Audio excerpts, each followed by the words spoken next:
En esta mañana tenemos un tema muy interesante y es el siguiente. Cuando Cristo llega a tu vida. Cuando Cristo llega a tu vida, ¿qué es lo que pasa?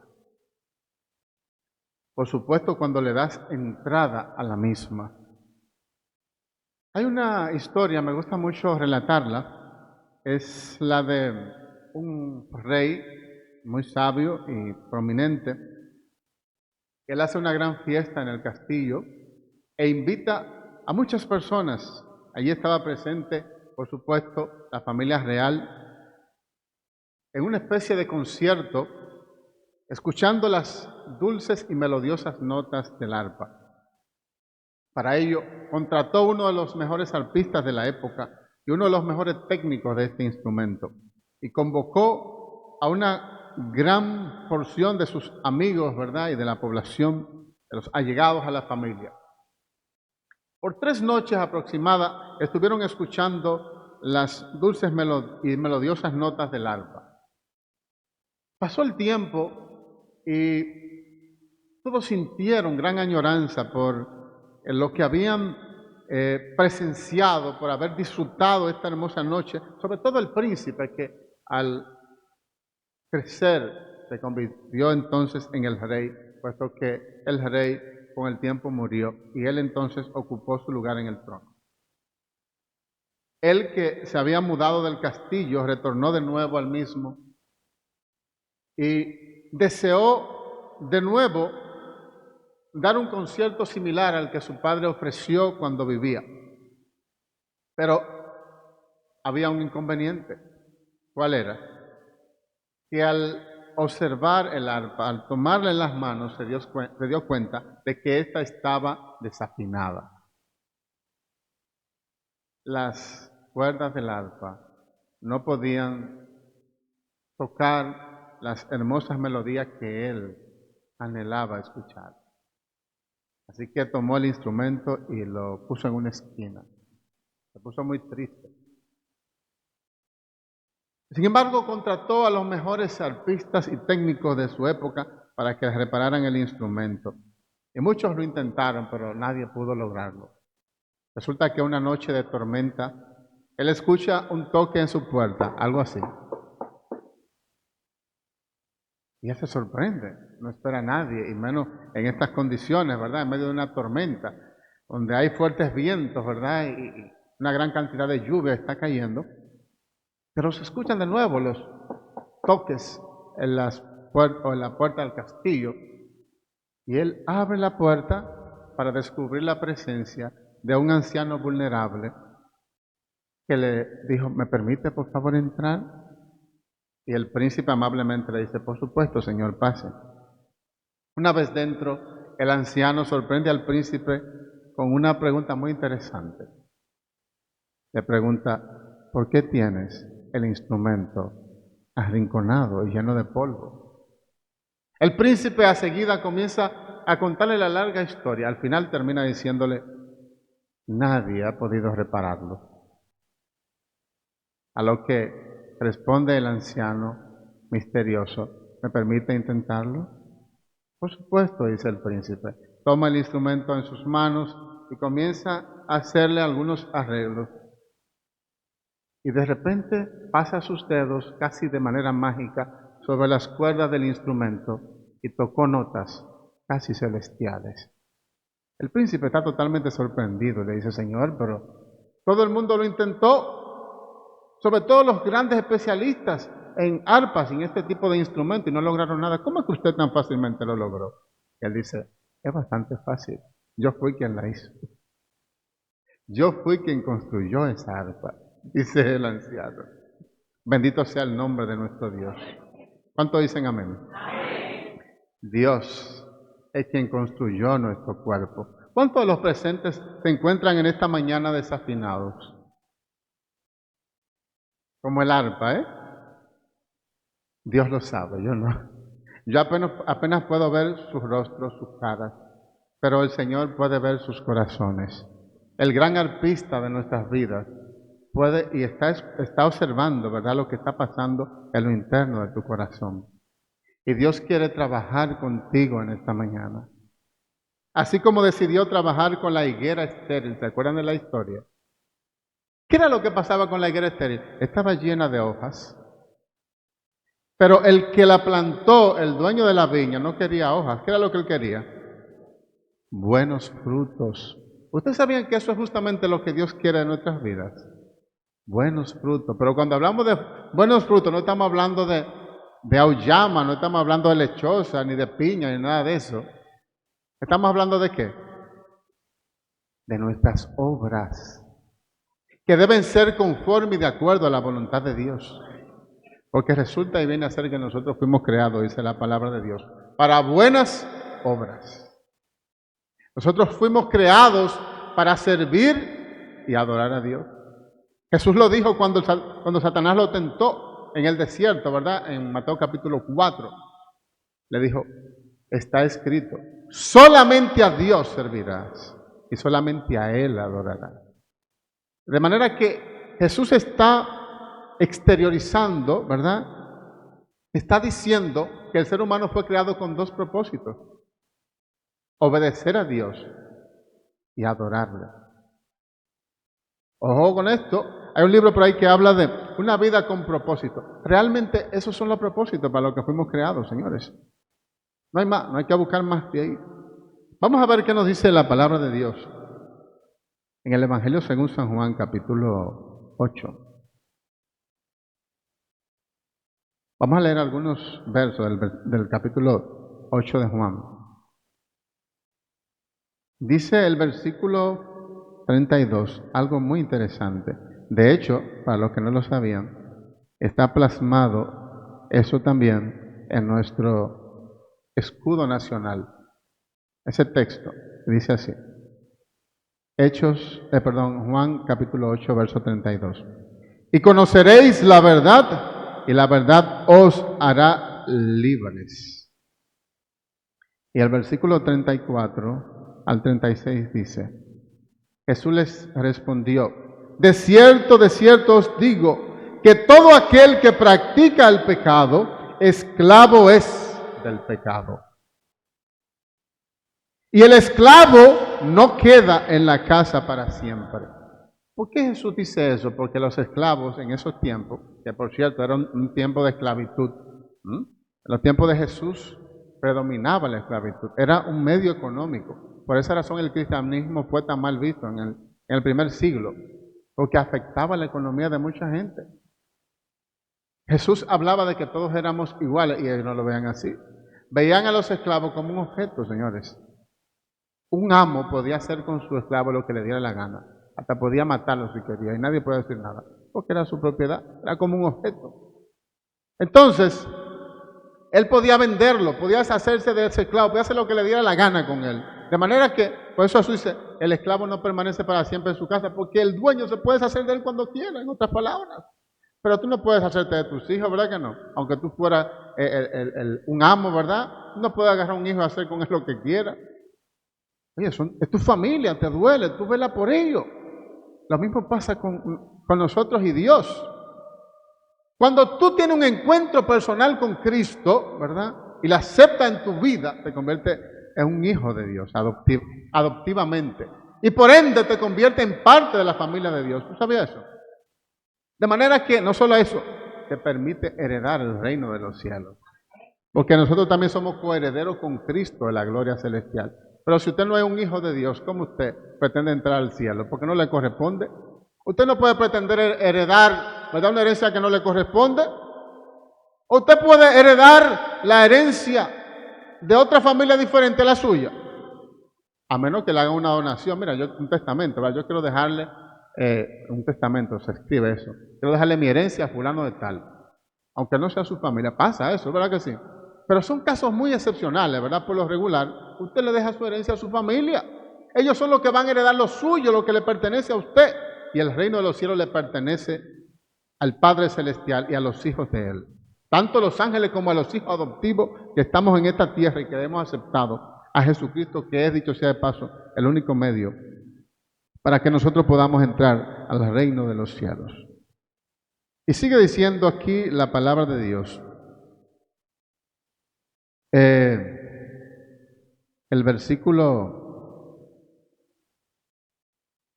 35.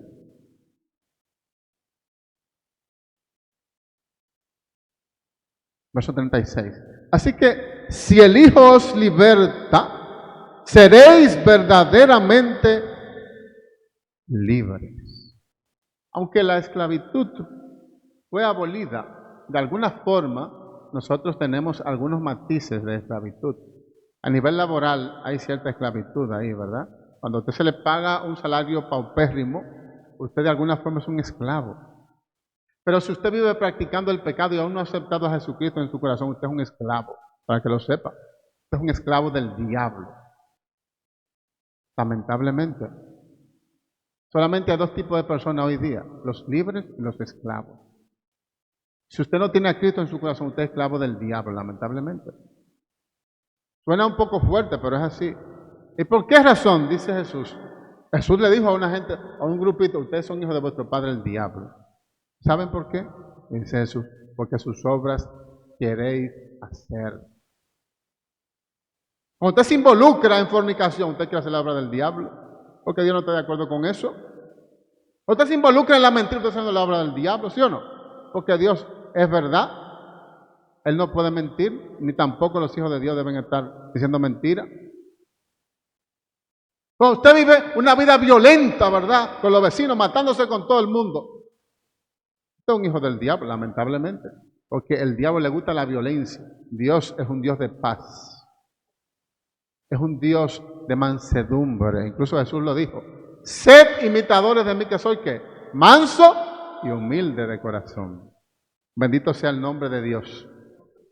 Entonces Cristo, si su alma, si su vida está desafinada como el arpa de la ilustración, Cristo quiere trabajar en su vida. Fíjense que cuando el dueño de la higuera estéril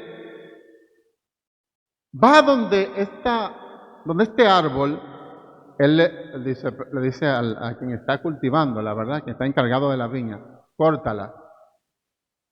Porque tengo 3 años que vengo aquí donde esta planta a buscar algún fruto y no lo encuentro.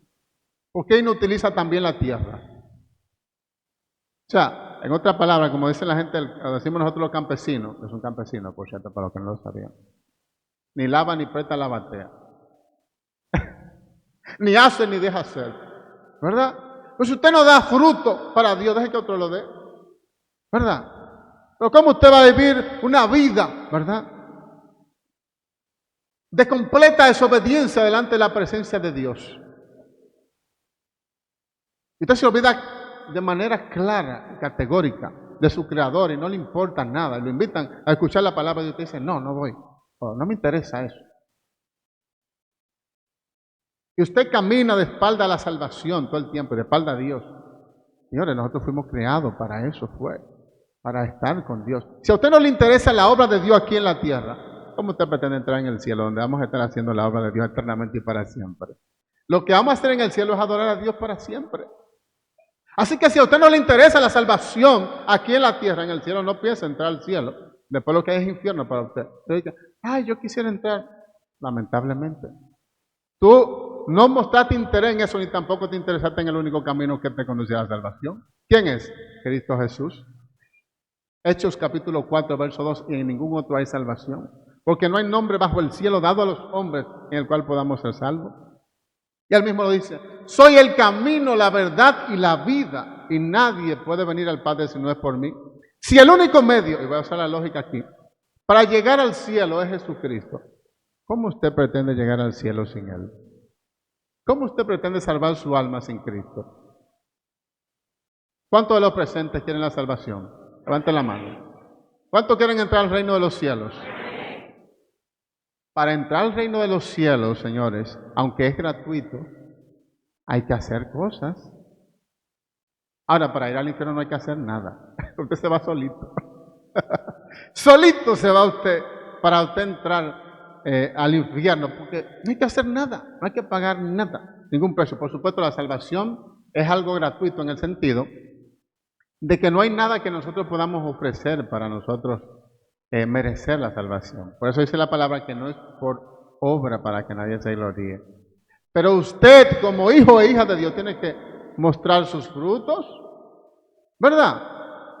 Porque ese fue el problema de la higuera estéril, no daba frutos. Ahora, ¿tenía culpa la higuera estéril de no dar fruto? A veces nosotros no tenemos la culpa, ¿ustedes sabían? Puede ser que su vida esté infructífera a nivel espiritual y no sea culpa suya. Lo que pasa es que usted necesita dejar que Cristo trabaje en su vida. ¿Qué fue lo que le dijo el viñador? Señor, déjala un año más. A eso habla precisamente de la paciencia de Dios, de la misericordia de Dios. ¿Cuántos años fue que duró Matusalén? ¿Alguien me dice? 969. Para los que no lo sabían, fue el ser humano que más duró en la tierra. ¿Ustedes saben eso? ¿Ustedes saben lo que significa la palabra Matusalén? Cuando él muera, ocurrirá. ¿Y qué era lo que había de ocurrir cuando muriera Matusalén? El diluvio. ¿Ustedes sabían que Matusalén, la vida de Matusalén en la Biblia, habla de la misericordia de Dios? Dios le dio todo ese tiempo a ellos para que se arrepintieran. Moisés duró 120 años predicándole la palabra a esa gente. Señor, entren al arca. Entren, señores, por favor, que viene el gran diluvio. Y la gente lo miraba así. ¿Cómo está loco? Pero aquí nunca ha llovido. ¿Y cómo está diciendo que todo se va a llenar de agua? Si lo que hemos visto hasta ahora es un pequeño rocío. Porque cuando usted le habla a la gente de Dios, piensa que usted está loco. Porque las cosas de Dios no son entendidas por lógica. Vamos a entender esto. La fe no funciona por lógica. Porque la lógica es una ciencia humana. Y Dios no es humano, es espiritual. Por lo tanto, las cosas de Dios funcionan por fe. Y los grandes hombres y mujeres de Dios, de acuerdo a lo que dice Hebreos capítulo 11, que se considera el museo de los grandes hombres y mujeres de Dios en la antigüedad, dice que ellos se mantuvieron como mirando al invisible. Como mirando al invisible. Y nosotros, dice la palabra, no andamos por vista, sino por fe. El justo por fe vivirá. Si usted no tiene fe, pídasela a Dios en esta mañana. ¿Y por dónde viene la fe? Por el oír la palabra de Dios. Bendito sea el Señor. Procure que la palabra que el Señor le está brindando esta mañana a usted no se la lleve el diablo, porque el diablo lo hace, dice la palabra de Dios. Ustedes han leído la parábola del sembrador, ¿verdad? La semilla que cayó a la orilla del camino, vinieron las aves del cielo y se la llevaron. Dice Jesús en la interpretación de la parábola que las aves del cielo se refiere al diablo y los demonios. ¿Por qué se la lleva? Porque Él sabe que produce fe y salvación. Y Él no quiere que usted escuche la palabra de Dios. El diablo está furioso porque usted está aquí en este lugar. Entonces, igual que lo que pasó con la higuera estéril, Dios quiere trabajar en su vida. Déjala un año más, dice el Señor. Señores, cuando ocurrió el diluvio, el mismo Dios cerró la puerta. ¿Ustedes sabían?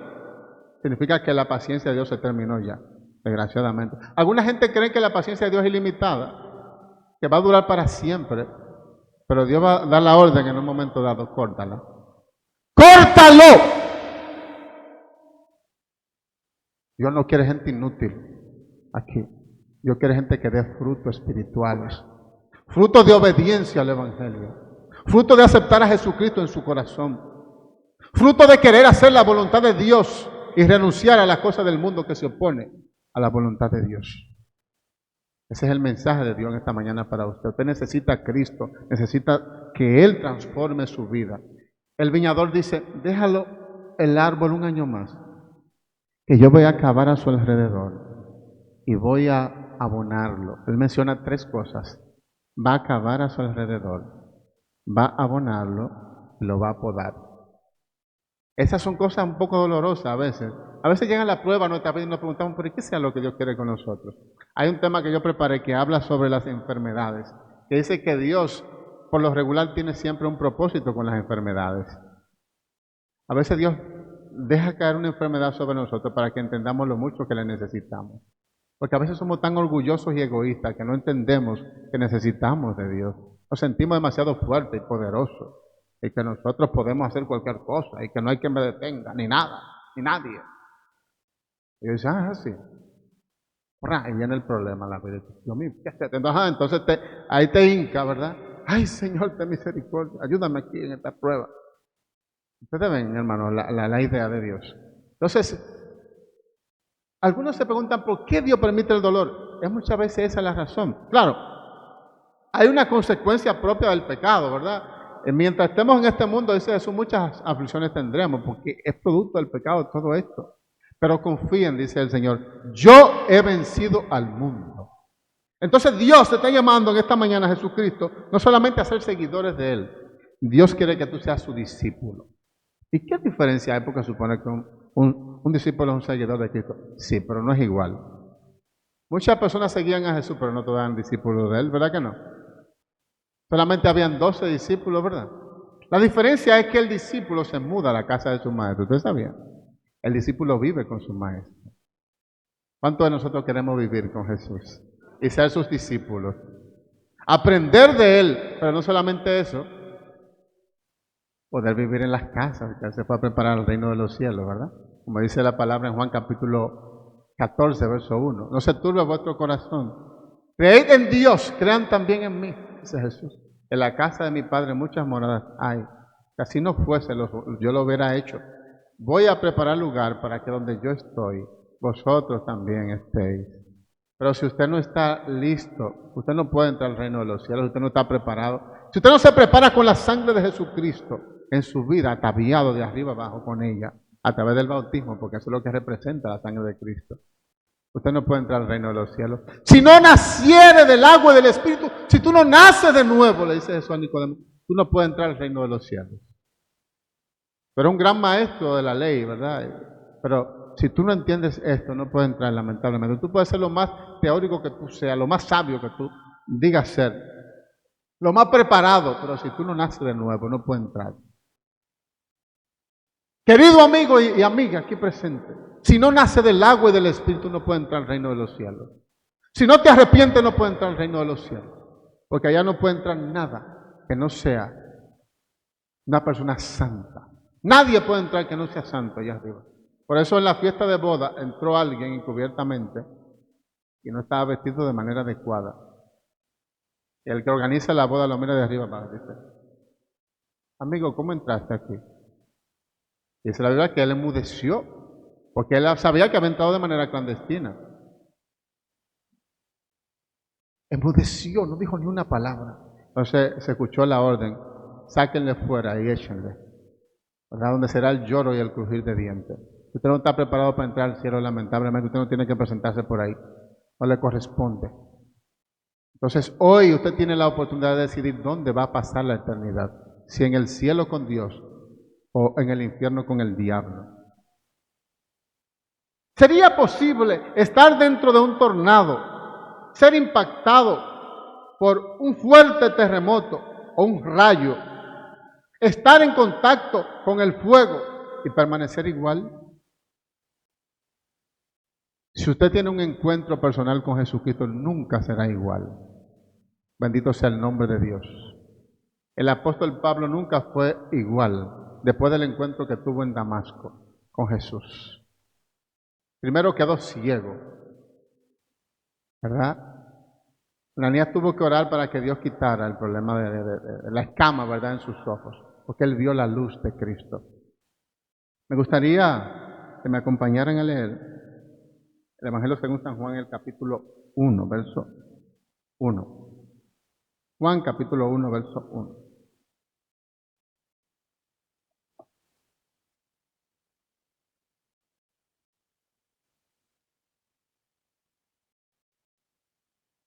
¿Qué dice la palabra de Dios en Juan, capítulo 1, sobre Jesús? Porque nos podemos preguntar, ¿pero quién es Jesús? ¿Qué garantía puedo yo tener de que Jesucristo puede transformar mi vida, ¿verdad?, y darme la salvación? Dice el texto de la manera siguiente. Juan capítulo 1, desde el versículo 1. Observen bien lo que dice aquí la palabra.